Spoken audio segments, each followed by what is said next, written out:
एक बार भगवान श्री कृष्ण जी मथुरा में अपने सिंहासन पर विराजमान थे। तभी अचानक से आकाश मार्ग से देवर्षि नारद जी नारायण नारायण का जाप करते हुए भगवान श्री कृष्ण जी के पास पहुंच जाते हैं और भगवान श्री कृष्ण जी को प्रणाम करते हुए कहते हैं, हे प्रभु, आपको मेरा प्रणाम है। तब भगवान श्री कृष्ण जी कहते हैं, हे देवर्षि नारद जी, लगता है कि आज आप हमारे पास अपने किसी प्रश्न के उत्तर जानने की अभिलाषा से यूं अचानक ही प्रकट हुए हैं। भगवान श्री कृष्ण जी की बात सुनकर देवर्षि नारद जी कहते हैं कि हे माधव, आप तो त्रिकालदर्शी हैं, आपको सब कुछ पहले से ही पता चल जाता है और आपको मेरे मन की सारी बातें भी मेरे बताने से पहले ही पता चल गई होंगी।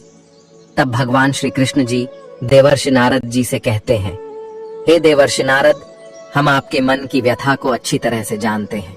आप निश्चिंत होकर अपने सभी प्रश्नों को पूछिए, हम आपको आपके सभी प्रश्नों के उत्तर अवश्य देंगे। फिर देवर्षि नारद जी कहते हैं, हे प्रभु, मेरे मन में आज यह प्रश्न उठ रहा है कि वे कौन सी 3 बातें हैं जिन्हें भूलकर भी किसी स्त्री को नहीं बताना चाहिए। तब भगवान श्री कृष्ण जी कहते हैं, हे देवर्षि नारद जी, आज अपने इस प्रश्न को पूछकर पूरी मानव जाति का उद्धार कर दिया है, किंतु मैं आपको आपके इस प्रश्न का उत्तर देने से पहले आपको एक अत्यंत महत्वपूर्ण कहानी सुनाना चाहता हूँ। लेकिन आपको इस कहानी को शुरू से लेकर अंत तक पूरा सुनना होगा, क्योंकि आधा अधूरा ज्ञान विष के समान होता है। भगवान श्री कृष्ण जी की बात सुनकर देवर्षि नारद जी कहते हैं, हे प्रभु, मैं आपको विश्वास दिलाता हूँ कि मैं इस कहानी को शुरू से लेकर अंत तक पूरा अवश्य सुनूंगा और इस ज्ञान का विस्तार पूरे देवलोक में करूंगा। मित्रों, भगवान श्री कृष्ण जी देवर्षि नारद जी से कहते हैं, हे देवर्षि नारद जी, किसी नगर में एक किसान रहता था। वह बहुत ही मेहनती था और वह दिन रात कड़ी मेहनत करके अपने परिवार का पालन पोषण कर रहा था। लेकिन वह किसान बहुत ही गरीब था और गरीब होने की वजह से वह किसान बहुत परेशान रहता था। वह कभी कभी बहुत मेहनत करने के बाद भी अपने परिवार के लिए उपयुक्त भोजन तक कमा नहीं पाता था, जिससे अब वह किसान बहुत ही दुखी रहने लगा था। उसे पता नहीं चल पा रहा था कि उसने ऐसा कौन सा पाप कर दिया है जिसकी वजह से उसे गरीब से छुटकारा नहीं मिल पा रहा है। ऐसे ही कई वर्ष बीत जाते हैं, लेकिन एक दिन वह किसान अपने किसी कार्य के लिए कहीं जा रहा था। तब उसने देखा कि कई स्त्री और पुरुषों का समूह उसकी ओर चला आ रहा है और वे सभी किसी बात को लेकर बहुत प्रसन्न लग रहे हैं। तब जैसे ही वे सभी स्त्री और पुरुष उस किसान के पास से गुजरने लगते हैं, यह दृश्य देखकर वह किसान आश्चर्यचकित हो जाता है और अपने मन में सोचने लगता है कि ये सभी स्त्री और पुरुषों का समूह इतना प्रसन्न होकर कहाँ जा रहा है। वह किसान अभी इतना सोच ही रहा था कि तभी उसने अपनी ओर आते हुए एक युवक से पूछा कि इतने सारे स्त्री और पुरुष कहाँ जा रहे हैं और ये सभी इतने प्रसन्न क्यों हैं। तब वह व्यक्ति उस किसान से कहता है कि भाई, ये सभी स्त्री और पुरुष एक तपस्वी महात्मा जी के पास जा रहे हैं। सुना है वे सभी मनुष्यों के जीवन में घटित सभी घटनाओं को अपनी दिव्य दृष्टि में देख लेते हैं और उन सभी की समस्याओं का निवारण भी बताते हैं। इतना कहकर वह व्यक्ति वहां से चला जाता है। फिर उस किसान ने अपने मन में सोचा कि क्यों न मैं भी अपनी समस्याओं का निवारण पाने के लिए उन महात्मा जी के पास चलूं। थोड़ी देर बाद वह किसान भी उन सभी के पीछे पीछे चलने लगा और कुछ दूर चलने के बाद वह किसान उन महात्मा जी के पास पहुंच जाता है। तो वह देखता है कि वे महात्मा जी एक स्थान पर आसन लगाकर बैठे हुए हैं और उनके पास बहुत सारे व्यक्ति खड़े हुए हैं। फिर वे महात्मा जी एक एक करके उन व्यक्तियों की समस्याओं का निवारण कर देते हैं और जब उस किसान की बारी आती है तो वह किसान उन महात्मा जी को प्रणाम करता है। तब वे महात्मा जी उस किसान से कहते हैं, हे पुत्र, तुम कौन हो और कहां से आ रहे हो। फिर वह किसान उन महात्मा जी से कहता है कि हे विप्र, मैं अपने जीवन से बहुत परेशान हूँ, क्योंकि मैं बहुत मेहनत करता हूँ, लेकिन मैं गरीबी से छुटकारा नहीं पा रहा हूँ, बल्कि धीरे धीरे मैं और भी ज्यादा गरीब होता चला रहा हूँ। उस किसान की बात सुनकर वे महात्मा जी अपनी दिव्य दृष्टि से उस किसान के जीवन में घटित सभी घटनाओं को देख लेते हैं और वे महात्मा जी उस किसान से कहते हैं, हे पुत्र, मुझे अच्छी तरह से पता चल चुका है कि तुम कठिन परिश्रम करने के बाद भी अपने परिवार का पालन पोषण ठीक तरह से क्यों नहीं कर पा रहे हो। तब उस किसान ने उत्सुकता से पूछा कि हे गुरुदेव, आपको क्या पता लगा है, आप मुझे विस्तार से बताएं। फिर वे महात्मा जी उस किसान से कहते हैं, हे पुत्र, तुम अपनी पत्नी को अपनी सभी बातें बता देते थे। हालांकि तुम्हारे भाग्य में राजयोग लिखा हुआ था, लेकिन अपनी पत्नी को ये 3 बातें बताने की वजह से तुम अभी तक गरीब ही हो। उन महात्मा जी की बात को सुनकर वह किसान महात्मा जी से कहता है, हे गुरुदेव, आप मुझे यह बताने का कष्ट करें कि वे कौन सी 3 बातें हैं जिन्हें अपनी पत्नी को नहीं बतानी चाहिए। तब वे महात्मा जी उस किसान से कहते हैं कि हे पुत्र, मैं तुमको तुम्हारे इस प्रश्न का उत्तर देने से पहले तुमको एक अत्यंत महत्वपूर्ण कहानी सुनाना चाहता हूँ, लेकिन तुमको इस कहानी को शुरू से लेकर अंत तक पूरा सुनना होगा। उन महात्मा जी की बात सुनकर वह किसान कहता है कि हे गुरुदेव, मैं आपको विश्वास दिलाता हूँ कि मैं इस कहानी को शुरू से लेकर अंत तक पूरा अवश्य सुनूंगा। मित्रों, भगवान श्री कृष्ण जी देवर्षि नारद जी से कहते हैं कि हे देवर्षि नारद जी, वे महात्मा जी उस किसान से कहते हैं कि हे पुत्र, किसी समय की बात है, मध्य देश में एक अत्यंत शोभायमान नगर था। उस नगर में राजा विक्रमजीत नाम के राजा राज करते थे। वे धीर वीर, कर्मनिष्ठ और बहुत ही प्रतापी राजा थे। उन्होंने अपने प्रताप से कई युद्ध जीते हुए थे और वे एक प्रतापी राजा होने के साथ ही साथ बहुत दयालु थे। वे अपनी प्रजा को अपनी संतान मानते थे, इसलिए वे अपनी प्रजा में कुछ न कुछ दान किया करते थे, जिससे उनकी प्रजा भी उनसे प्रसन्न रहती थी।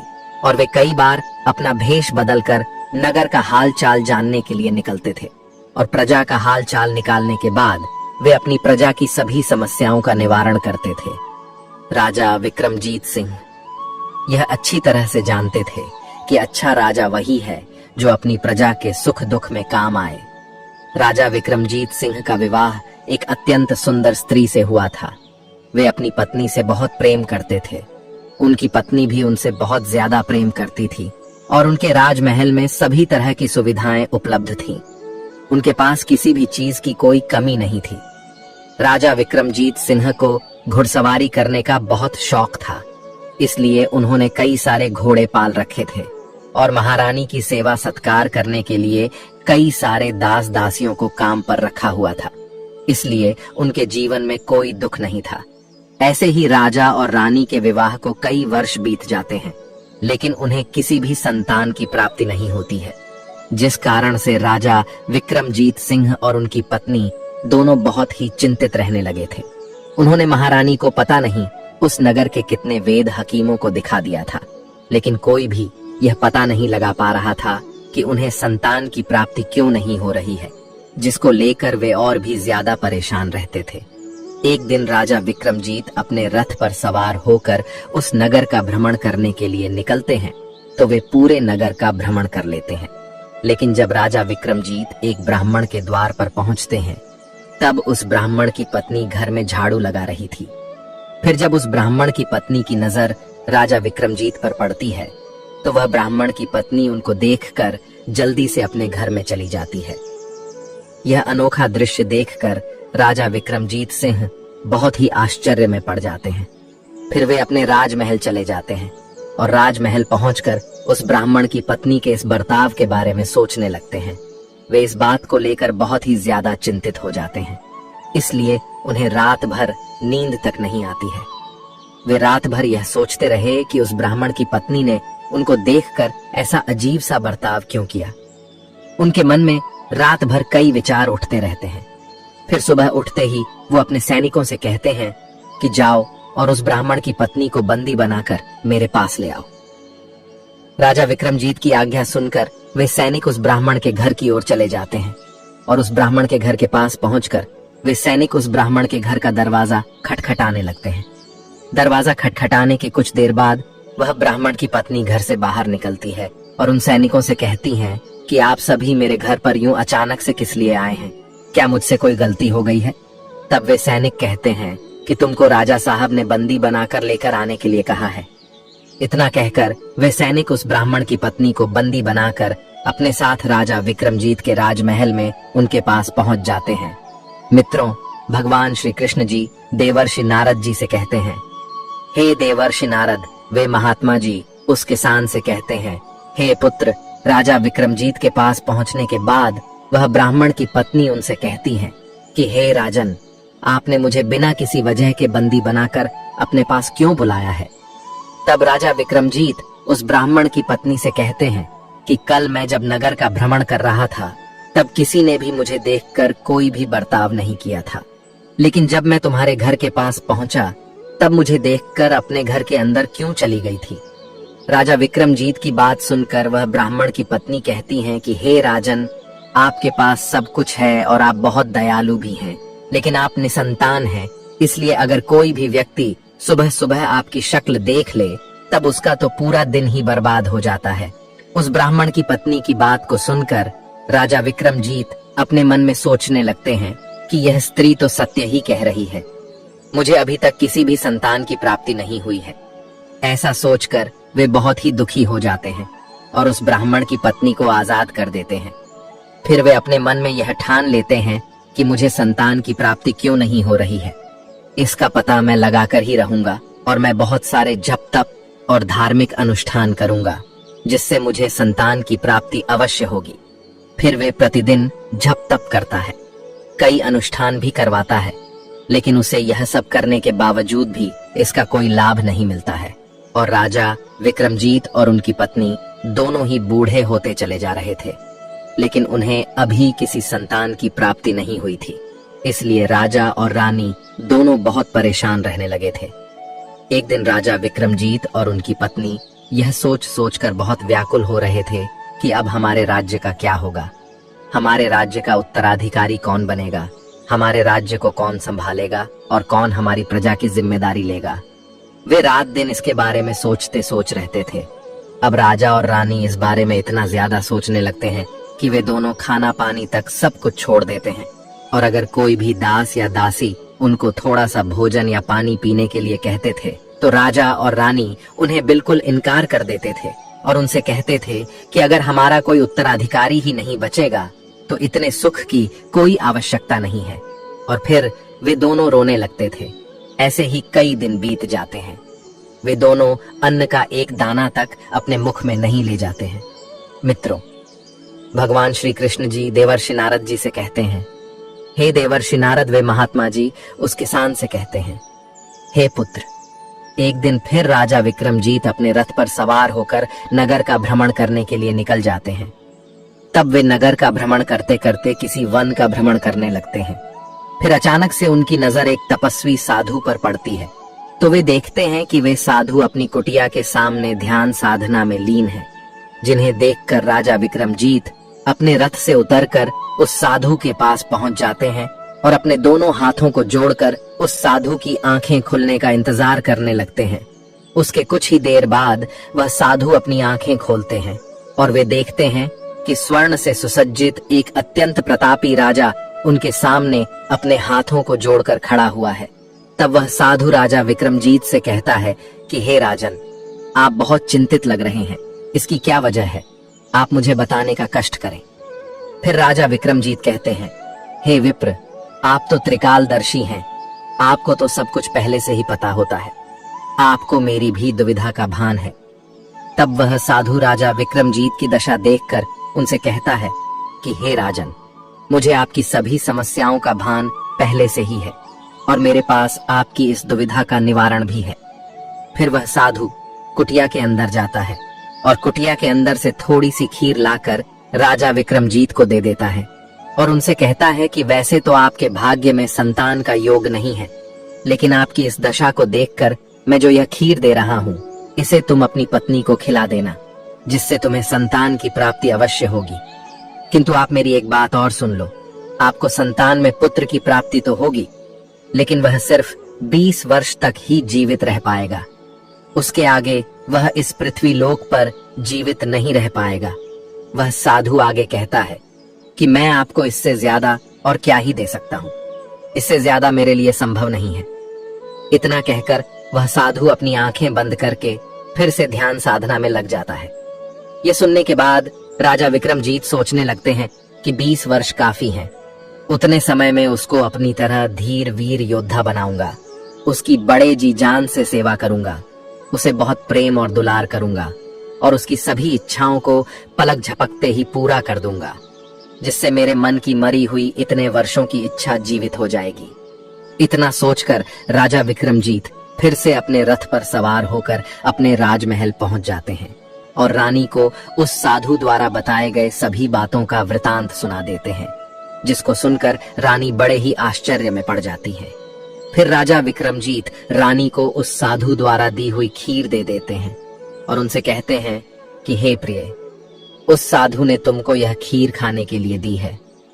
राजा विक्रमजीत की बात सुनकर रानी कहने लगी कि हे नाथ, हम दोनों ने पता नहीं कितने दान धर्म किए हैं, कई वर्षों तक अनुष्ठान किए हैं, लेकिन हमें कोई भी फल नहीं मिला है, और अब आप कह रहे हैं कि इस खीर को खाने से हमें संतान की प्राप्ति होगी।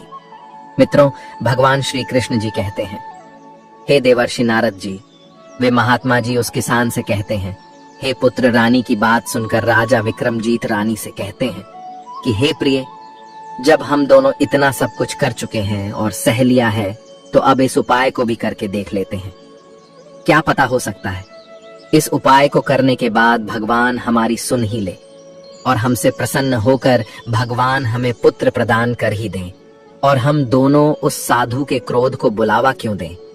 यदि हम उनकी बात को नहीं मानेंगे तो वे साधु हमसे क्रोधित हो जाएंगे और क्रोध में आकर वे हम दोनों को श्राप भी दे सकते हैं।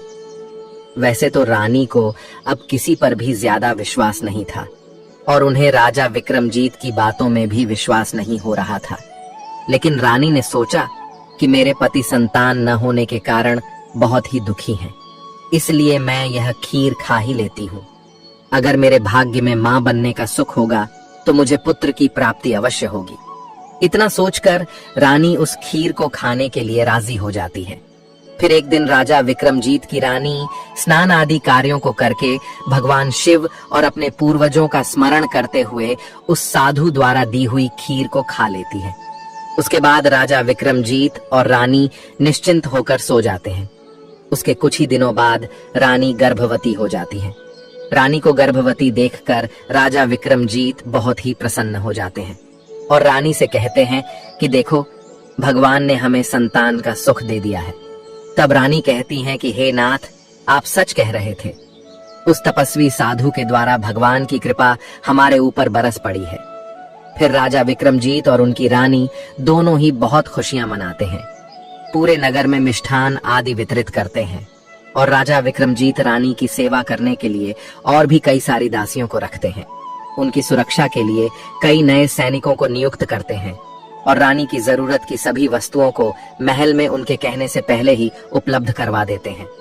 धीरे धीरे समय बीतता गया और जब महारानी को गर्भ धारण किए हुए 9 महीने हो जाते हैं, तब महारानी को अचानक से एक दिन बहुत ही तीव्र पीड़ा होती है। उस दिन महारानी उस पीड़ा को सहन नहीं कर पा रही थी, लेकिन किसी तरह से वे उस पीड़ा को सहन कर लेती हैं और फिर महारानी एक बहुत ही सुंदर से पुत्र को जन्म देती है। महारानी का वह पुत्र बहुत ही तेजवान था। उसके मुखमंडल पर वह तेज स्पष्ट रूप से दिखाई दे रहा था और उसे देखकर कोई भी उस पर मुग्ध हो सकता था। राजा विक्रमजीत अपने पुत्र को देखकर बहुत ही ज्यादा प्रसन्न थे और उनकी खुशी का कोई ठिकाना नहीं था। राजा विक्रमजीत ने बड़े धूमधाम से अपने पुत्र का नामकरण करवाया और नामकरण संस्कार के लिए एक मंदिर में विशाल प्रीतिभोज रखवाया। पूरी रात प्रीतिभोज का भंडारा चला और उत्सव मनाया गया। राजा विक्रमजीत ने अपने पुत्र का नाम जितेंद्र प्रताप रखा। मित्रों, भगवान श्री कृष्ण जी देवर्षि नारद जी से कहते हैं, हे देवर्षि नारद जी। वे महात्मा जी उस किसान से कहते हैं, हे पुत्र, राजा विक्रमजीत ने अपने पुत्र जितेंद्र प्रताप की कुंडली देखने के लिए उस नगर के सबसे विद्वान पंडित को बुला रखा था, लेकिन जब उस पंडित ने राजा विक्रमजीत के उस पुत्र की कुंडली देखी, तब वह पंडित राजा विक्रमजीत के उस पुत्र जितेंद्र प्रताप की कुंडली देखकर बहुत ही चिंतित हो गया और राजा विक्रमजीत और रानी से कहने लगता है कि हे राजन, आपका जो यह पुत्र है यह सिर्फ 20 वर्ष तक ही जीवित रहेगा। फिर राजा विक्रमजीत और रानी को उस साधु की बात याद आ गई, जिससे वे दोनों उस पंडित की बात सुनकर बिल्कुल शांत हो जाते हैं। किंतु इसके बारे में ज्यादा न सोचकर राजा विक्रमजीत और रानी बड़े प्रेम से अपने पुत्र का पालन पोषण करने लगते हैं। और अपने पुत्र की सभी जरूरत की चीजों को उसके कुछ भी बताने से पहले लाकर रख देते हैं। वे अपने पुत्र की हर जिद को पलक झपकते ही पूरी कर देते थे। हालांकि थोड़े से ही समय के लिए सही, भगवान ने उनकी मनोकामना तो पूरी कर दी थी। राजा विक्रमजीत और रानी इसे अपना भाग्य मानते थे। ऐसे ही कई वर्ष बीत जाते हैं और अब जितेंद्र प्रताप धीरे धीरे समय के साथ साथ किशोर से बाल्यावस्था अवस्था की ओर जा रहा था। जब जितेंद्र प्रताप 14 वर्ष का हो जाता है तो राजा विक्रमजीत अपने पुत्र जितेंद्र प्रताप की शिक्षा दीक्षा, अस्त्र शस्त्र की विद्या, घुड़सवारी आदि का ज्ञान देने के लिए एक अच्छे गुरु को नियुक्त कर देते हैं। फिर जितेंद्र प्रताप के गुरुदेव उसे अच्छी तरह से शिक्षा दीक्षा देते हैं। उसे उसके सभी प्रश्नों के सटीक उत्तर देते हैं। अपने प्रश्नों के सटीक उत्तर पाकर जितेंद्र प्रताप भी अपने गुरुदेव के द्वारा दी गई शिक्षा को ध्यान से ग्रहण करता है। उसके बाद जितेंद्र प्रताप के गुरुदेव उसे अस्त्र शस्त्र की विद्या और घुड़सवारी में निपुण होने की शिक्षा देते हैं। धीरे धीरे वह सभी प्रकार की शिक्षाओं में पूरी तरह से निपुण हो जाता है और जब वह किशोरावस्था से निकलकर युवावस्था की ओर अग्रसर हो जाता है और उसकी उम्र 18 वर्ष की हो जाती है, तब राजा विक्रमजीत उसका विवाह एक अत्यंत सुंदर सी राजकुमारी से कर देते हैं। उन दोनों के विवाह को 2 वर्ष बीत जाते हैं और जितेंद्र प्रताप 20 वर्ष का हो जाता है। तब वह अपने पिता से कहता है कि पिताश्री, मैं अपने नगर का भ्रमण करना चाहता हूँ। मैं राजमहल से बाहर कभी गया ही नहीं हूँ। अपने पुत्र की बात सुनकर राजा विक्रमजीत बहुत ही ज्यादा चिंतित हो जाते हैं, क्योंकि उनके पुत्र जितेंद्र प्रताप का 20वां वर्ष शुरू हो गया था और अब उन्हें इस बात का यह डर था उनके पुत्र के साथ कोई अनहोनी न हो जाए। वे अपने पुत्र को महल से बाहर निकलने से रोक भी नहीं सकते थे और अपने पुत्र को उस साधु द्वारा बताई गई सभी बातों को बता भी सकते थे।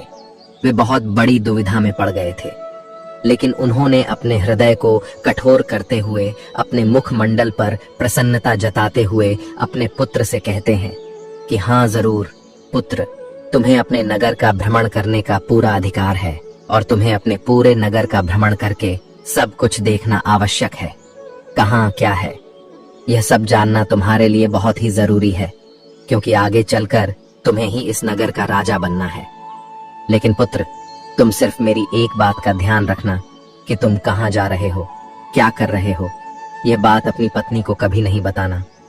पिता की बात सुनकर उसका पुत्र उनसे कहता है कि ठीक है पिताश्री, मैं आपकी बातों को ध्यान में रखूंगा। एक दिन जितेंद्र प्रताप अपनी पत्नी से दिन भर हंसी भरी कई बातें करता है, उत्सव मनाता है और जैसे ही रात के 12 बजते हैं वैसे ही जितेंद्र प्रताप अपने बिस्तर से उठकर महल के बाहर चला जाता है। फिर सुबह होने से पहले अपने महल में वापस पहुंच जाता है और आते ही अपने बिस्तर पर लेट जाता था।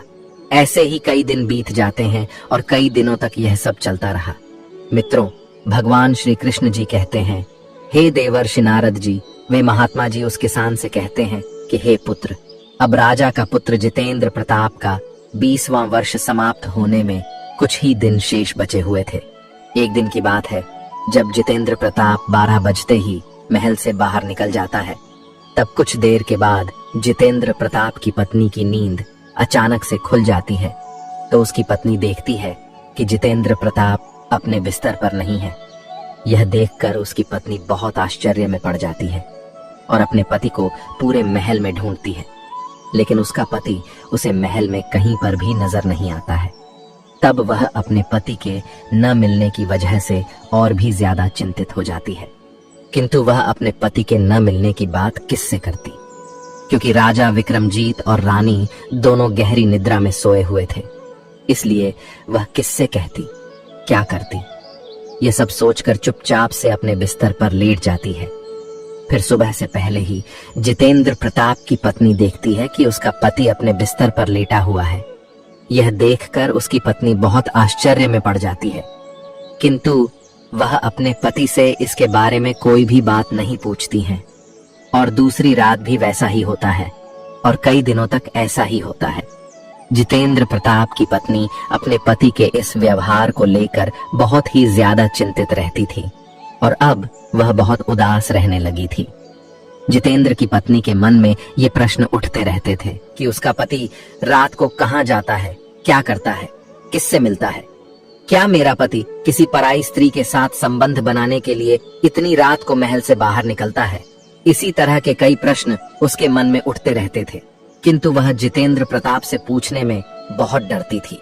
वह अपने पति के सामने ज्यादा कुछ बोल ही नहीं पाती थी और यह सोचते हुए अपने पति से नहीं पूछती थी कि अगर मेरे पूछने पर उन्हें गुस्सा आ जाएगा और कहीं क्रोध में आकर वे कुछ कर बैठते हैं तो अपने सास ससुर को क्या जवाब दूंगी। और अगर मैं इस बारे में अपने सास ससुर से पूछती हूँ तो उनके कुल की मर्यादा बीच में आ जाती है, इसलिए मैं इस बात को अपने सास ससुर से क्यों पूछूं। इस तरह से वह मन ही मन अपने आप को कोसती रहती थी और अब उसकी हालत बहुत ही खराब हो गई थी, क्योंकि उसने कई दिनों से खाना पानी सब कुछ छोड़ रखा था, जिस वजह से वह एकदम दुबली पतली हो बहुत कमजोर हो गई थी। एक दिन रानी परेशान बैठी थी, तभी उनके पास उनकी एक दासी आ जाती है और उनसे कहती हैं कि हे रानी साहिबा, मैं आपको कई दिनों से देख रही हूँ, आप किसी बात को लेकर बहुत चिंतित हैं और आपने कई दिनों से खाना पानी भी छोड़ दिया है, जिस कारण से आप बहुत ही दुबली पतली हो गई हैं। कृपया आप मुझे अपनी परेशानी को बताएं। क्या पता मेरे पास ही आपकी परेशानी का हल हो और एक स्त्री ही दूसरी स्त्री के काम आती है, उसके दुखों को समझ सकती है। उस दासी की बात सुनकर रानी उसकी बात से बहुत प्रभावित होती है और फिर रानी उस दासी से कहती हैं, बहन मैं क्या बताऊं, राजा साहब दिन में तो सही से रहते हैं, सभी के साथ हंसी मजाक किया करते हैं, किंतु रात्रि होते ही जब राजमहल में सभी गहरी निद्रा में सोए होते हैं तब राजा साहब अपने बिस्तर से उठकर ठीक 12 बजे राजमहल से बाहर निकल जाते हैं। और आश्चर्य की बात तो यह है कि वे सुबह होने से पहले से अपने बिस्तर पर आकर लेट जाते हैं और वे पता नहीं कहाँ जाते हैं, किससे मिलते हैं। वे अपनी किसी प्रेमिका से मिलते हैं। ये सब सोचकर मैं दिन रात बहुत चिंतित रहती हूँ और इस कारण से मैंने खाना पानी सब कुछ छोड़ दिया है और इसीलिए मेरी यह दशा हुई है। मैं इस कारण से ही इतनी दुबली पतली हो गई हूँ। मित्रों, भगवान श्री कृष्ण जी देवर्षि नारद जी से कहते हैं, हे देवर्षि नारद, वे महात्मा जी उस किसान से कहते हैं, हे पुत्र। रानी की बात सुनकर वह दासी रानी से कहती हैं कि रानी साहिबा, आज आप रात में नहीं सोना और राजा साहब के पीछे पीछे चलकर उन्हें देखना कि वे इतनी रात को कहाँ जाते हैं, क्या करते हैं, किससे मिलते हैं, उन पर ठीक तरह से निगरानी रखना। तब रानी उस दासी से कहती हैं कि बहन, अगर मुझे नींद आ गई तो मैं क्या करूंगी। फिर वह दासी रानी से कहती हैं कि हे रानी साहिबा, नींद न आने के लिए आप एक उपाय कर सकती हैं। नींद न आने के लिए आप अपने बाएं हाथ की उंगली में एक छोटा सा घाव बना लेना और घाव को थोड़ी देर बनाए रखने के लिए आपको उस उंगली पर थोड़ी सी लाल मिर्च छिड़क लेना, जिससे आपकी उस उंगली में बहुत ज्यादा जलन पैदा हो जाएगी और आप उस पीड़ा को सहन नहीं कर पाओगी। फिर आपकी उंगली में जलन पैदा होने के कारण आपको रात भर नींद नहीं आएगी। तब रानी अपनी उस दासी के कहे अनुसार अपनी बाएं हाथ की उंगली में एक छोटा सा घाव बना लेती है और उस उंगली में थोड़ा सा लाल मिर्च भी छिड़क देती है, जिससे उसको रात भर नींद नहीं आती है। लेकिन जब रात के 12 बजने वाले ही होते हैं कि रानी साहिबा को नींद आ जाती है और वे गहरी निद्रा में सो जाती हैं। किंतु जब सुबह उनकी नींद खुलती है तो वह दासी रानी के लिए थोड़ा सा भोजन लेकर आती है और रानी के कान के पास पहुंचकर बहुत ही धीमी आवाज में कहती है कि क्या हुआ रानी साहिबा, क्या आप देख पाई कि राजा साहब इतनी रात में कहाँ जाते हैं, किससे मिलते हैं। तब रानी निराश होते हुए उस दासी से कहती हैं कि बहन, जिस समय मैंने अपने बाएं हाथ की उंगली में घाव बनाया था और उसमें थोड़ी सी लाल मिर्च छिड़क दिया था, उसके बाद मुझे बहुत जलन हो रही थी, जिसकी वजह से मुझे कुछ समय तक नींद नहीं आई। लेकिन जैसे ही मेरे हाथ की उंगली की जलन कुछ देर बाद शांत हुई, तब उसके बाद मुझे गहरी नींद आ गई, जिससे मुझे यह पता ही नहीं चल पाया कि राजा साहब कब अपने बिस्तर से उठकर कब महल से बाहर निकल गए। मुझे इसके बारे में कुछ भी नहीं पता है। रानी की बात सुनकर उसकी दासी कहने लगती है कि रानी साहिबा, कोई बात नहीं, आज आप फिर से अपने बाएं हाथ की उंगली में थोड़ा सा घाव बना लेना और उसके बाद उस उंगली में ज्यादा मात्रा में लाल मिर्च छिड़क लेना। तब रानी सब कुछ वैसा ही करती है लेकिन वह केवल अपने पति को बिस्तर से उठकर महल से बाहर निकलने के समय उनकी नींद खुल जाती है, किंतु वे अपने पति के पीछे नहीं जा सकी, क्योंकि उस समय उनकी आंखें बंद हो गई थी और उन्हें गहरी नींद आ चुकी थी।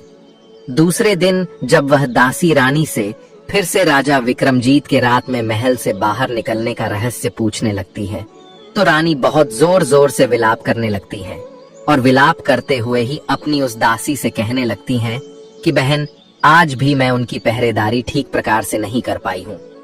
इतना कहकर रानी फिर से विलाप करने लगती है। फिर उसकी वह दासी रानी से कहती है, रानी साहिबा, सब कुछ ठीक हो जाएगा, आप यूं विलाप न करें, आपको विलाप करना शोभा नहीं देता है।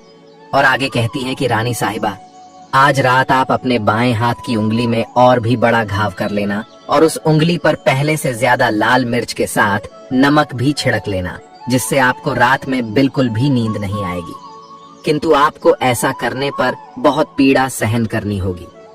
तब रानी कहती हैं कि मैं इस बात का पता लगाने के लिए कैसी भी पीड़ा सहन कर सकती हूँ। मुझे सिर्फ इस बात का पता लगाना है कि राजा साहब इतनी रात को कहाँ जाते हैं और किससे मिलते हैं। रानी की बात सुनकर वह दासी कहती हैं कि ठीक है, लेकिन रानी साहिबा, आपको एक और काम करना होगा। जब राजा साहब अपने बिस्तर से उठकर महल से बाहर निकलने लगे तो आपको उनका रास्ता रोककर उनके सामने खड़ी हो जाना है। मित्रों, भगवान श्री कृष्ण जी कहते हैं, हे देवर्षि नारद जी, वे महात्मा जी उस किसान से कहते हैं, हे पुत्र, रानी उस दासी द्वारा बताई गई बातों को ध्यान से सुनती है और रात्रि होते ही वह एक बार फिर से अपने बाएं हाथ की उंगली में पहले से और भी बड़ा घाव कर लेती है और उंगली पर पहले से थोड़ा ज्यादा लाल मिर्च और नमक छिड़क लेती है, जिससे उन्हें पहले से और भी ज्यादा जलन होने लगती है और अब जलन के कारण उन्हें बिल्कुल भी नींद नहीं आ रही थी। फिर जैसे ही रात के 12 बजते हैं तब वे देखती हैं कि उनका पति अपने बिस्तर से उठकर महल से निकलने जा रहा है। तो वे उस दासी के बताए अनुसार जल्दी से अपने बिस्तर से उठकर राजा साहब को रोककर उनके सामने खड़ी हो जाती है और राजा साहब से कहती हैं कि आप इतनी रात को इस तरह से कहां जा रहे हैं और आप किससे मिलने जा रहे हैं। आप मुझे सब कुछ बताएं, बिना आप इस महल से बाहर कहीं नहीं जा सकते हैं। रानी बहुत जिद करने लगती है कि आखिर मुझे भी आपके बारे में सब कुछ जानने का पूरा हक है। रानी को इस प्रकार से जिद में देखकर जितेंद्र प्रताप अपनी पत्नी को समझाने की बहुत कोशिश करते हैं और रानी से कहते हैं कि हे प्रिय, देखो, अगर मैंने तुमको यह पूरी बात बता दी तो मैं तुम्हें दोबारा कभी भी नहीं मिल पाऊंगा। तब रानी अपने पति से कहती हैं कि कोई बात नहीं है, आप मुझे मिल पाएं या नहीं, लेकिन आप मुझे यह पहले बताने का कष्ट करें कि आप रात के समय महल से बाहर कहाँ जाते हैं, क्या करते हैं और किससे मिलते हैं। जितेंद्र प्रताप अपनी पत्नी की जिद के सामने बिल्कुल असहाय हो गया था और अब पत्नी के आगे उसकी एक बात भी नहीं चल रही थी। ठीक उसी समय जितेंद्र प्रताप का 20वां वर्ष शुरू होने वाला था। तब वह कुछ सोचने लगता है और अपने हाथों में कुछ चावल लेकर उन चावलों को अभिमंत्रित करने के बाद अपनी पत्नी को देते हुए कहता है कि देखो, तुम इस चावलों के दानों को अपनी दोनों मुट्ठी में पकड़ लो और मेरे कहने के अनुसार दाएं हाथ में पकड़े हुए चावल के दानों को मेरे ऊपर फेंक देना, जिससे तुम्हें यह पता चल जाएगा कि मैं कौन हूँ, और फिर बाद में बाएं हाथ में पकड़े चावल के दानों को मेरे ऊपर फेंक देना, जिससे मैं पहले जैसा हूँ वैसा ही तुम्हें मिल जाऊंगा। लेकिन इतना याद रखना कि अगर तुम बाएं में पकड़े हुए चावल के दानों को मेरे ऊपर फेंकना भूल जाती हो तब मैं तुम्हें नहीं मिल पाऊंगा। तब रानी बड़े आत्मविश्वास के साथ अपने दाएं हाथ में पकड़े चावल के दानों को जितेंद्र प्रताप के ऊपर फेंक देती है। फिर रानी जैसे ही दाएं हाथ में पकड़े हुए चावल के दानों को अपने पति के ऊपर फेंक देती है तो जितेंद्र प्रताप एक घोड़े में परिवर्तित हो जाता है और उस घोड़े की लंबी गर्दन, उसके लंबे लंबे बालों को देखकर रानी बहुत ही डर जाती है। फिर वह बहुत तेजी से दौड़ने लगता है। रानी अपने पति पर बाएं हाथ के चावल के दानों को फेंकना भूल जाती है और उनकी आंखों के सामने वह घोड़े के रूप में परिवर्तित राजा विक्रमजीत का पुत्र हिनहिनाते महल से बाहर निकल जाता है और दोबारा वापस नहीं आता है। अब रानी को बहुत पश्चाताप हो रहा था और वह स्वयं को कोसने लगी थी, लेकिन अब स्वयं को कोसने पर बिल्कुल भी फायदा नहीं होने वाला था, क्योंकि जितेंद्र प्रताप अब वापस नहीं आने वाला था। और जब सवेरा होता है तो यह पूरी बात महाराजा और महारानी को पता चलती है, तो इस बात को सुनकर उन्हें बहुत दुख होता है। वे दोनों अपने पुत्र के दुख में बिस्तर पकड़ लेते हैं और बेसब्री से अपने पुत्र के लौट कर आने की राह देखने लगते हैं कि उनका पुत्र एक दिन वापस अवश्य आएगा। इसके बारे में वे प्रतिदिन सोचते रहते थे। इसी तरह से 2 वर्ष बीत जाते हैं, लेकिन अभी तक जितेंद्र प्रताप के बारे में किसी प्रकार की जानकारी नहीं प्राप्त हुई थी। जितेंद्र प्रताप को ढूंढने के लिए राजा विक्रमजीत उस नगर के घरों घरों में अपने सैनिकों को भेजते हैं, लेकिन उन्हें उससे भी कोई सफलता हासिल नहीं होती है। इधर रानी अपने मन में सोचती रही कि मेरी ही जिद के कारण मेरा पति गायब हो गया है। ये सोच सोच कर वह प्रतिदिन बहुत विलाप करती, अपने आप को कोसती रहती थी। रानी एक दिन प्रण लेती है कि कुछ भी हो जाए, मैं अपने पति को किसी भी तरह से उसे ढूंढकर घर वापस अवश्य ले आऊंगी। मित्रों, भगवान श्री कृष्ण जी देवर्षि नारद जी कहते हैं कि हे देवर्षि नारद जी। वे महात्मा जी उस किसान से कहते हैं, हे पुत्र। एक दिन वह सुबह उठकर अपने सास ससुर के पास पहुंच जाती है और उनसे कहती हैं कि मेरे ही पाप कर्मों की वजह से मेरा पति मुझसे नाराज होकर मुझे छोड़कर चला गया है, लेकिन मैं आपको विश्वास दिलाती हूँ कि मैं अपने पति को किसी भी कीमत पर खोज कर अवश्य लाऊंगी। और अब मैं अपने पति को खोजने जा रही हूँ। आप मुझे अपने पति को ढूंढकर महल वापस लाने की अनुमति प्रदान करें। महाराजा विक्रमजीत और महारानी को और क्या चाहिए था, उनको अपना पुत्र मिलने वाला था। इसलिए वे अपनी बहू को जितेंद्र प्रताप को ढूंढने की अनुमति प्रदान कर देते हैं और अपनी बहू से कहते हैं कि पुत्री, तुम चाहे जो कुछ भी करो, जहां जाना हो वहां जाओ, लेकिन तुम हमारे पुत्र को वापस लेकर आओ। मैं ईश्वर से कामना करता हूँ कि ईश्वर तुम्हें इस कार्य में सफलता प्रदान करे। फिर उसके बाद वह रानी अपना भेष बदलकर सुंदर वस्त्र धारण कर लेती है। वह बिल्कुल किसी व्यापारी की पत्नी लग रही थी और अपने साथ कुछ दास और दासियों को लेकर, अपने साथ थोड़ा सा सामान लेकर किसी दूसरे नगर में पहुंच जाती है और उस नगर में पहुंचकर एक बड़ा सा भोजनालय खोल लेती है और उस नगर में आने जाने वाले सभी यात्रियों को मुफ्त में भोजन खिलाने लगती है। लेकिन उन्होंने एक अनोखी शर्त रखी कि उसे जितेंद्र प्रताप के बारे में कोई बात बतानी होगी, या कोई अनोखी बात जो उसने पहले कभी न सुनी हो। फिर उस नगर के सभी नागरिक उस भेष बदले हुए रानी से कहते हैं कि मैंने इसे देखा है, यहाँ देखा है, वहां देखा है। यह कहकर वे सभी उस भोजनालय से मुफ्त में भोजन खाकर जाते थे। किंतु अभी तक रानी को जितेंद्र प्रताप के बारे में कोई भी जानकारी नहीं मिली थी। ऐसे ही कई दिन बीत जाते हैं। राजमहल में काम करने वाली दासी एक पुत्र और उसका पति रहा करते थे। एक दिन रानी की वह दासी अपने पुत्र को भोजन न करा के अपने पुत्र को अकेला ही छोड़कर राजमहल पहुंच जाती है। और इधर जब उस दासी का पति काम से घर लौटा तो उसने देखा कि उसका पुत्र घर पर अकेला है और जोर जोर से विलाप कर रहा है, तो वह बहुत ही क्रोधित हुआ। इतने में ही रानी की वह दासी वो भी घर में पहुंच जाती है और जब रानी की उस दासी का पति उस दासी से कहता है कि पुत्र को घर पर अकेला छोड़कर तुम कहाँ गई थी, तब वह दासी कहती है कि हे नाथ, मैं तो राजमहल ही गई हुई थी और राजमहल में गहरे संकट के बादल छाए हुए हैं। रानी की उस दासी की बात सुनकर उस दासी का पति उससे कहता है कि चाहे जो हो, लेकिन तुम दोबारा से बच्चे को यदि अकेला छोड़कर कहीं गई तो मैं तुम्हें बहुत मारूंगा। तब रानी की वह दासी अपने पति से कहती है, हे नाथ, आगे से मैं ऐसा नहीं करूंगी। लेकिन दूसरे ही दिन वह यह बात भूल जाती है और अपने पुत्र को रोता हुआ छोड़कर ही राजमहल पहुंच जाती है, क्योंकि राजा विक्रमजीत ने उसे अपनी सेवा करने के लिए नियुक्त कर दिया था। लेकिन शाम होते ही जब रानी की उस दासी का पति घर पहुंचता है तो आज फिर अपने पुत्र को अकेला और रोता हुआ देखकर अब रानी की उस दासी के पति की सहन करने की क्षमता समाप्त हो गई थी और रानी के उस दासी के घर पर आ जाने पर उसका पति उसे घर से निकाल देता है। वह अपने पति से घर का दरवाजा खोलने के लिए कहती है, लेकिन वह दरवाजा नहीं खोलता है। अब वह दासी रात भर घर के बाहर अंधेरे में बैठी रही और जब रात में थोड़ा सा उजाला होता है तो वह किसी तरह राजमहल की तरफ जाने लगी। वह राजमहल जाने के सभी रास्ते जानती थी, लेकिन उजाले में भी अब वह राजमहल जाने का रास्ता भूल ही गई थी और उसे कुछ भी समझ में नहीं आ रहा था कि उसे किस रास्ते से होते हुए राजमहल जाना है। किसी तरह से वह रानी की वह दासी धीरे धीरे से आगे चल रही थी। तभी अचानक से उसे एक गाय के गले में बंधी हुई घुंघरू के छन छन की आवाज सुनाई देती है। वह उसके सामने चलने लगती है। तब रानी की उस दासी ने सोचा कि मैं इस गाय के पीछे पीछे जाऊंगी तो राजमहल में अवश्य ही पहुंच जाऊंगी। इतना सोचकर वह दासी उस गाय के पीछे पीछे चलने लगती है। धीरे धीरे वह गाय उस नगर के पास पहुंच जाती है और एक बड़े से पत्थर के सामने जाकर रुक जाती है। फिर वह गाय जैसे ही अपने दोनों सींगों से उस पत्थर को ठोकर मारती है और उस पत्थर को उस स्थान से हटा देती है, तो पाताल लोक जाने के लिए सीढ़ियां दिखाई देने लगती हैं।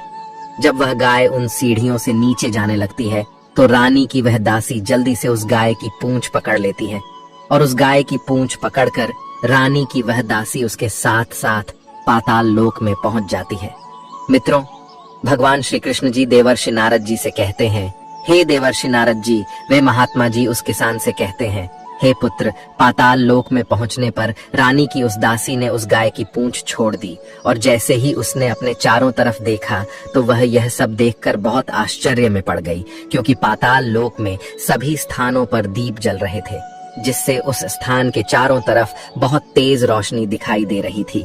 और जब वह तेज रोशनी उस गाय पर पड़ती है तो उस समय वहां पर कई अनोखी घटनाएं घटती हैं और गाय के गले में रस्सी बंध जाती है और कोई उस गाय के थनों से दूध निकालने लगता है। लेकिन यह सब कुछ जो कोई कर रहा था वह उसे बिल्कुल भी दिखाई नहीं दे रहा था।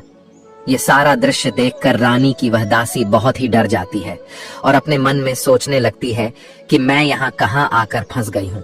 फिर वह दासी वहां छिपने के लिए जगह ढूंढने लगती है, लेकिन उसे छिपने के लिए वहां पर कहीं भी जगह नहीं मिलती है, क्योंकि उस जगह पर हर तरफ उजाला था। फिर वह दासी एक कोने में जाकर छिपकर खड़ी हो जाती है। उसके सामने जो कुछ भी हो रहा था वह उसे चुपचाप देख रही थी। कुछ देर बाद उस जगह पर एक काला घोड़ा आता है और वहां पर एक कुंड बना हुआ था। वह घोड़ा उस कुंड में छलांग लगाकर ऊपर आ जाता है और जितेंद्र प्रताप का रूप धारण कर लेता है। जितेंद्र प्रताप के रूप को रूप धारण करने के बाद उसने वहां रखे हुए नए नए वस्त्र पहने और उस जगह पर पड़े हुए एक सुंदर से पलंग पर आकर बैठ जाता है। फिर उसके सामने कई सारे पकवानों की थालियां आ जाती हैं। उसके सामने एक कबूतर बैठा हुआ था। जितेंद्र प्रताप ने उन सभी पकवानों को खाया और अपने बिस्तर पर लेटने से पहले भगवान सूर्य को स्मरण किया और अपने सामने बैठे हुए उस कबूतर से पूछने लगा कि मेरे माता पिता क्या कर रहे हैं, मेरा राज्य कौन चला रहा है और मेरी पत्नी क्या करती है। फिर कबूतर कहने लगा कि हे राजन, आपके माता पिता पुत्र के शोक में डूबे हुए हैं और आपके राज्य को आपका महामंत्री चला रहा है। आपकी पत्नी ने दूसरे नगर में एक बड़ा सा भोजनालय खोल रखा है और वह उस नगर में आने जाने वाले सभी यात्रियों से अनोखी घटनाओं के बारे में पूछती रहती है। फिर कबूतर की बातें सुनकर जितेंद्र प्रताप कहने लगा कि ठीक है। उसके कुछ ही देर बाद उसे नींद आ गई और वह सो गया। इस पूरे दृश्य को कोने में छिपकर खड़ी हुई रानी की वह दासी देखती रही, क्योंकि उसने ऐसी घटनाएं पहले कभी नहीं देखी थी। और फिर इसी तरह से पूरी रात बीत गई। उस रात इसके बाद और कुछ भी नहीं हुआ था। लेकिन जब सुबह हुई तब जितेंद्र प्रताप उस पलंग से उठा और फिर से उसने उसी पहले वाले कुंड में छलांग लगाई और अब फिर से उसने एक काले घोड़े का रूप धारण करके उस कुंड से बाहर आ गया। फिर उस कुंड से बाहर निकलकर वह घोड़ा बहुत तेजी से पाताल लोक से बाहर निकला, लेकिन वह घोड़ा पता नहीं कहाँ चला गया। रानी की उस दासी को बिल्कुल भी पता नहीं चला। फिर उसके बाद पिछली रात जिस तरह से सब कुछ वैसे ही दूसरी रात में भी हुआ। लेकिन जब वह गाय तेजी से ऊपर जाने लगी तो उस गाय को ऊपर जाते हुए देखकर रानी की वह दासी सोचने लगी कि अब मेरा इस गाय के साथ इस जगह से ऊपर चले जाने में ही सबसे बड़ी समझदारी है, नहीं तो मेरे ऊपर कोई ना कोई मुसीबत आ जाएगी। इतना सोचकर उस दासी ने उस गाय की पूंछ पकड़ ली और उस गाय के साथ पाताल लोक से बाहर निकल आई। लेकिन जब वह दासी मैदान पर पहुंची तभी अचानक से उस सुरंग का द्वार अपने आप ही बंद हो गया और उसके मुख पर रखा हुआ वह पत्थर भी पहले की तरह हो गया। फिर वह गाय पाताल लोक से ऊपर आकर एक वन में चली गई और उधर वह दासी प्रसन्न होकर पाताल लोक में घटित सभी घटनाओं को बताने के लिए व्याकुल होने लगती है। मित्रों, भगवान श्री कृष्ण जी कहते हैं, हे देवर्षि नारद जी। वे महात्मा जी उसके शान से कहते हैं, हे पुत्र। फिर उसे अचानक से याद आता है कि दूसरे नगर में कोई स्त्री है जो भोजनालय चलाती है, और जो भी व्यक्ति उसे कोई भी नई बात बताता है तो वह उसे मुफ्त में भोजन खिलाती है। और वह सोचने लगी कि क्यों न मैं उस स्त्री के पास जाकर उसे उस पाताल लोक में घटित पूरी घटना का वृतांत सुना दूं, और यदि उसे यह बात अच्छी लगी तो मेरे खाने पीने की व्यवस्था की दिक्कत भी दूर हो जाएगी। इतना सोचकर रानी की वह दासी तुरंत ढोल नगाड़े अपने कंधों पर लाद कर बजाती हुई उस रानी के भोजनालय के द्वार पर पहुंच जाती है, और ढोल नगाड़े को इस तरह से बजा रही थी जिससे सभी व्यक्तियों का ध्यान उस पर केंद्रित हो सके। और जब ढोल नगाड़ों की आवाज उस भोजनालय की मालकिन यानी कि छोटी रानी सुनती है तो वे बहुत ही ज्यादा प्रसन्न हो जाती हैं, और प्रसन्नता से अपने मन में सोचने लगती हैं कि शायद किसी ने मुझे बताने के लिए कोई बड़ी बात लेकर आया है। फिर रानी अपने सैनिकों को आदेश देते हुए कहती है कि जाओ और ये जो ढोल नगाड़े बजा रहा है उसे बड़े सम्मान के साथ मेरे पास ले आओ। रानी का आदेश पाकर वे सैनिक दौड़ते हुए ढोल नगाड़े बजाने वाले के पास पहुंच जाते हैं तो वे देखते हैं कि एक सुंदर सी स्त्री अपने कंधों पर लाद कर ढोल बजा रही है। तब उन सैनिकों ने उस दासी से पूछा कि क्या हुआ, तुम इस तरह से ढोल क्यों बजा रही हो? फिर वह दासी कहने लगी कि कुछ नहीं, यहाँ मुफ्त में भोजन मिलता है, इसलिए मैं यहाँ आई हूँ और मैं आपको नई बात भी बताना चाहती हूँ। उस दासी की बात सुनकर वे सैनिक उसे भोजनालय के अंदर ले जाते हैं और उसके सामने एक बड़ी सी थाली रख देते हैं। उसमें अनेक प्रकार के व्यंजन परोस देते हैं। वह जल्दी जल्दी से भोजन करने लगती है क्योंकि उसने कई दिनों से थोड़ा सा भी भोजन नहीं करा था। और जब वह दासी भोजन कर लेती है तो रानी के वे सैनिक उसे नई साड़ी पहनने के लिए दे देते हैं। फिर उस दासी को रानी के पास ले जाते हैं। उसको एक बार में ही देखकर रानी और वह दासी दोनों देखकर तुरंत ही पहचान लेते हैं। और फिर रानी उस दासी से कहने लगती है कि अरे बहन, तुम यहाँ क्या कर रही हो? क्या तुम ही ढोल नगाड़े बजा रही थी? और तुमने क्या नई बात देखी है? रानी की बात सुनकर वह दासी रानी से कहती हैं कि हे रानी साहिबा, मैं ही ढोल नगाड़े बजा रही थी और मैंने राजा जितेंद्र प्रताप को देखा है। फिर वह दासी पाताल लोक में घटित सभी घटनाओं को बता देती है। तब रानी कहने लगी कि बहन, मुझे उस जगह पर जाना है, मुझे उस जगह ले चलो। फिर उस दासी ने रानी को जवाब देते हुए कहा कि हे रानी साहिबा, वह पाताल लोक एक श्राप है और यदि किसी ने आपको वहां जाते हुए देख लिया तो आपके प्राण भी जा सकते हैं। लेकिन रानी उस दासी की एक भी बात नहीं सुनती है और अब वह बहुत जिद करने लगती है। इसीलिए बाद में वह दासी उसकी बात मान लेती है और रानी से कहने लगती है कि ठीक है, मैं आपको वहां अवश्य लेकर चलती हूँ, लेकिन आज मैं उस जगह पर नहीं चलेंगे, कल चलेंगे। अब फिर दूसरे दिन रानी शाम होने का इंतजार था और जब शाम हुई रानी और वह दासी उसी जगह पर गई। फिर से उस गाय ने पत्थर पर सींग मारी और पत्थर हट गया तो सुरंग का रास्ता खुल गया। फिर रानी उस दासी से कहती हैं कि आगे का सब कुछ मैं खुद देख लूंगी, और रानी उस गाय की पूंछ पकड़कर पाताल लोक पहुंच जाती है। वहां पहुंचकर रानी एक कोने में छिपकर खड़ी हो जाती है। फिर रानी के सामने भी वही सारी घटनाएं घटित होती हैं। उस गाय का दूध कोई अदृश्य व्यक्ति निकालने लगता है। फिर काला घोड़ा वहां आकर कुंड में छलांग लगाता है और जितेंद्र प्रताप के रूप में कुंड से बाहर निकलता है। फिर उसके सामने कई तरह के पकवान बनाकर आ जाते हैं। वह उस भोजन को खाने लगता है और बगल में पड़े हुए पलंग पर बैठ जाता है। लेकिन सोने से पहले सूर्य देव का लेते हुए उस पलंग पर बैठकर उस सामने बैठे हुए कबूतर से पूछने लगता है कि मेरे माता पिता इस समय क्या कर रहे हैं। लेकिन कबूतर ने कोई जवाब नहीं दिया, बल्कि उदास हो गया। कबूतर को उदास देखकर जितेंद्र प्रताप को कुछ अनहोनी का संदेह हुआ। उसने एक बार फिर से यही प्रश्न पूछा, लेकिन कबूतर ने इस बार भी उसे कोई जवाब नहीं दिया। फिर जितेंद्र प्रताप कुछ सोचते हुए ही बिस्तर पर लेट जाता है। मित्रों, भगवान श्री कृष्ण जी कहते हैं, हे देवर्षि नारद जी। वे महात्मा जी उस किसान से कहते हैं, हे देवर्षि नारद जी, अपने पति की यह दशा देखकर अब रानी का संयम टूट जाता है और वह दौड़कर अपने पति के पास जाकर उसके पैर पकड़ने के लिए आगे बढ़ने लगी। तब जितेंद्र प्रताप तुरंत ही अपनी पत्नी को पहचान लेता है और अपने पैर पीछे करते हुए बहुत जोर जोर से चिल्लाने लगता है कि मुझे मत छूना, नहीं तो अनर्थ हो जाएगा। फिर रानी जितेंद्र प्रताप के सामने अपने दोनों हाथ जोड़कर उससे अपनी गलती की माफी मांगने लगती है और कहती हैं कि हे नाथ, मुझसे बहुत बड़ी भूल हो गई थी। मुझे आपसे कुछ नहीं पूछना चाहिए था कि आप रात में कहाँ जाते हैं। मैं अपनी भूल को स्वीकार करती हूँ और मुझे मेरी भूल की सजा भी मिल चुकी है। अब आप मेरे साथ महल चलिए। आपके वियोग में आपके माता पिता ने बिस्तर पकड़ लिया है। वे बहुत ही दुबले पतले हो गए हैं और आपकी प्रजा भी संकट में है।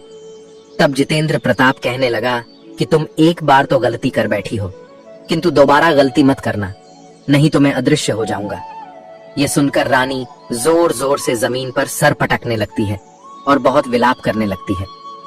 रानी की यह दशा देखकर राजा जितेंद्र प्रताप के मन में रानी के प्रति दया आ जाती है। तब वह रानी से कहते हैं कि यदि तुम मुझे पाना चाहती हो तो तुम्हें एक कार्य करना पड़ेगा। वैसे यह कार्य बहुत ही जटिल है और यह कार्य तुम्हें अकेले ही करना पड़ेगा। तब रानी ने बड़े आत्मविश्वास से अपने पति से कहा कि मैं आपको पाने के लिए कितना भी जटिल कार्य करना पड़े, मैं अवश्य कर लूंगी। तब राजा जितेंद्र प्रताप ने कहा कि इस पाताल लोक से ऊपर जो घना वन दिखाई दे रहा है, उस वन के बीच में एक पीपल का वृक्ष है। उसके आसपास पड़े कूड़े कचरे को तुम्हें अपने हाथों से साफ करना है और उस पीपल के वृक्ष को साफ करके उसके ऊपर कुमकुम लगाकर दूध दही से बने चावल का भोग लगाना है। राजा आगे कहता है कि यह पूरा कार्य तुम्हें दोपहर के 12 बजे से पहले करना है और 12 बजते ही तुम्हें उसी पीपल के वृक्ष के नीचे बैठकर भगवान सूर्यदेव के मंत्र का जाप करना है। उसी समय वहां पर भगवान सूर्यदेव का रथ पृथ्वी लोक पर उतरेगा। तो यह सारा दृश्य देखकर जब वे प्रसन्न हो जाएंगे और कहेंगे कि जिसने भी यह सारा कार्य किया है उससे मैं बहुत प्रसन्न हूँ, वह कहे मांगो जो कुछ भी वरदान चाहते हो, तब तुम उनके सामने आकर खड़ी हो जाना और उनको प्रणाम करती हुई उनके रथ का दाहिना घोड़ा मांग लेना, जिससे मैं तुम्हें पुनः मिल जाऊंगा। इतना कहकर जितेंद्र प्रताप अपने उस पलंग पर सो जाता है। फिर रानी सुबह होने का इंतजार करने लगती है और जैसे ही सुबह होती है, रानी उस गाय की पूंछ पकड़कर पाताल लोक से बाहर आ जाती है। वहां से बाहर आने के बाद रानी देखती है कि वह दासी अभी भी उसके इंतजार में बैठी हुई है। तो रानी उसे धन्यवाद देती है और उससे कहती है कि बहन, मैं आगे जाऊंगी, तुम वापस भोजनालय चली जाओ। फिर रानी जितेंद्र प्रताप के कहे अनुसार उस वन के अंदर चली जाती है और उस पीपल के वृक्ष के पास पहुंचकर उसके नीचे अच्छी तरह से साफ सफाई करती है। उसके नीचे धूप दीप अगरबत्ती दूध दही सब कुछ चढ़ा देती है और भगवान सूर्यदेव का स्मरण करते हुए 12 बजने का इंतजार करने लगती है। फिर जैसे ही दोपहर के 12 बजते हैं, तब भगवान सूर्यदेव उस पीपल के वृक्ष के नीचे अपने रथ से उतर जाते हैं और उस पीपल के वृक्ष के नीचे इतनी साफ सफाई सुगंधित वातावरण देखकर वे बहुत ही प्रसन्न हो जाते हैं और कहने लगते हैं कि जिसने भी यह कार्य किया है, मैं उसे उसका मनचाहा वरदान देना चाहता हूँ। वह मांगे जो कुछ भी उसे चाहिए, मैं उसे अवश्य दूंगा। मित्रों, भगवान श्री कृष्ण जी देवर्षि नारद जी से कहते हैं, हे देवर्षि नारद जी। वे महात्मा जी उस किसान से कहते हैं, हे पुत्र। जब रानी ने इन शब्दों को सुना तो वह तेजी से दौड़ती हुई भगवान सूर्यदेव के सामने आकर खड़ी हो गई और उन्हें प्रणाम करते हुए कहने लगी, हे भगवान सूर्यदेव, मैं ही हूँ जिसने यह सारा कार्य किया है और मुझे वरदान में आपके रथ का दाहिना घोड़ा चाहिए। तब भगवान सूर्यदेव बोले कि नहीं नहीं पुत्री, मैं तुम्हें यह घोड़ा नहीं दे सकता हूँ। तुम बाकी के 12 घोड़ों में किसी भी घोड़े को मांग लो, लेकिन दाहिने घोड़े को मत मांगो। मैं तुम्हें वह घोड़ा नहीं दे सकता हूँ। लेकिन रानी भगवान सूर्यदेव की एक बात नहीं मानती है और उनसे दाहिना घोड़ा मांगने की जिद करने लगी थी और उनके पैरों को पकड़कर कहने लगी कि बिना दाहिना घोड़ा दिए मैं आपको यहाँ से जाने नहीं दूंगी। अब भगवान सूर्यदेव बहुत बड़े धर्म संकट में पड़ गए थे, क्योंकि उन्होंने रानी को वचन दे दिया था। अब वे अपने वचन को गलत साबित नहीं होने दे सकते थे। फिर अपनी हार स्वीकार करते हुए उन्होंने कहा कि ठीक है, मैं तुम्हें यह घोड़ा तो दे रहा हूँ, लेकिन तुमको मैं बता दूं कि यह घोड़ा तुमको यहाँ नहीं मिलेगा, बल्कि उसी पाताल लोक से लाना पड़ेगा। इतना कहकर भगवान सूर्यदेव अपने रथ पर सवार होकर अपने मार्ग की ओर प्रस्थान कर देते हैं। और इधर जब रानी उस वन से बाहर आकर उसी स्थान पर पहुंच जाती है और शाम होते ही रानी उस गाय की पूंछ पकड़कर पाताल लोक में पहुंच जाती है और फिर वहीं पहले की तरह सारी घटनाएं घटने लगती हैं। फिर जितेंद्र प्रताप उस पलंग पर बैठ जाता है और हमेशा की तरह सोने से पहले अपने सामने बैठे हुए कबूतर से पूछने लगता है कि मेरे माता पिता क्या कर रहे हैं। तब उस कबूतर ने जवाब देते हुए कहा कि आपके माता पिता आपके शोक में मरणासन्न अवस्था में पहुंच गए हैं। यह सुनकर उसके आंखों से आंसुओं की धारा बहने लगती है। फिर जितेंद्र प्रताप उस कबूतर से पूछने लगता है कि मेरे राज्य को कौन चला रहा है। तब उस कबूतर ने कहा कि आपके राज्य को आपका महामंत्री चलाता है और वह आपके राज्य का सब कुछ हड़प चुका है। वह आपकी प्रजा पर बहुत अत्याचार भी करता है। यह सुनकर जितेंद्र प्रताप को बहुत गुस्सा आ जाता है और गुस्से में आकर ही उस कबूतर से पूछने लगते हैं कि मेरी पत्नी कहाँ है और क्या कर रही है। तब वह कबूतर कुछ नहीं बोलता है, लेकिन अब अपने पति की यह दशा देखकर रानी का संयम जवाब दे देता है और वह दौड़कर अपने पति के गले लग जाती है। तब जितेंद्र प्रताप रानी से कहता है कि हे प्रिय, अब मैं तुमको मिल चुका हूँ और मैं अब कभी भी घोड़ा नहीं बनूंगा। तुमने मुझे पाने के लिए इतने सारे कष्ट उठाए हैं, इसीलिए भगवान सूर्य देव ने मुझे सदा के लिए घोड़े की योनि से मुक्त कर दिया है। उसके कुछ देर के बाद सुबह हो गई। गाय की रस्सी टूट करके पृथ्वी लोक पर जाने लगी। रानी और राजा जितेंद्र प्रताप उस गाय की पूंछ पकड़कर ऊपर आ जाते हैं। ऊपर आने पर वे दोनों सीधे भोजनालय में पहुंच जाते हैं। भोजनालय का सारा सामान वहां के लोगों में बांट देते हैं और वापस अपने नगर आ जाते हैं। जितेंद्र प्रताप को वापस आता हुआ देखकर महामंत्री बहुत ही भयभीत हो जाता है। फिर राजमहल पहुंचकर उस कपटी महामंत्री को बंदी बनाकर कारागार में कैद कर देता है और राज्य का कार्यभार अपने हाथों में ले लेता है। और इसके बाद वह अपने माता पिता से मिलने के लिए उनके कक्ष में प्रवेश करता है तो वह उनकी दशा देखकर बहुत दुखी हो जाता है। उसके माता पिता मरणासन्न अवस्था में पहुंच गए थे, लेकिन अपने पुत्र को देखकर उन दोनों की आंखों से आंसुओं की धारा बहने लगती है और विलाप करते हुए उसे अपने गले से लगाकर बड़े प्यार से सहलाने लगते हैं। इसके बाद उसके माता पिता की सेहत में बहुत सुधार आ जाता है और वे दोनों अपने पुत्र को आशीर्वाद देते हैं और जितेंद्र प्रताप के मिलने की खबर पूरे नगर में फैला देते हैं। यह सुनकर उस नगर के सभी व्यक्ति बहुत खुश हो जाते हैं। तब वह जितेंद्र प्रताप उस नगर के सभी व्यक्ति को दर्शन देकर उन सभी से कहने लगता है कि मैं वादा करता हूं कि आज से उन्हें किसी भी प्रकार का दुख नहीं पहुंचेगा। इतना कहकर वह जितेंद्र प्रताप अपने सिंहासन पर विराजमान हो जाता है और एक अच्छा राजा बनकर अपने राज्य को चलाने लगता है।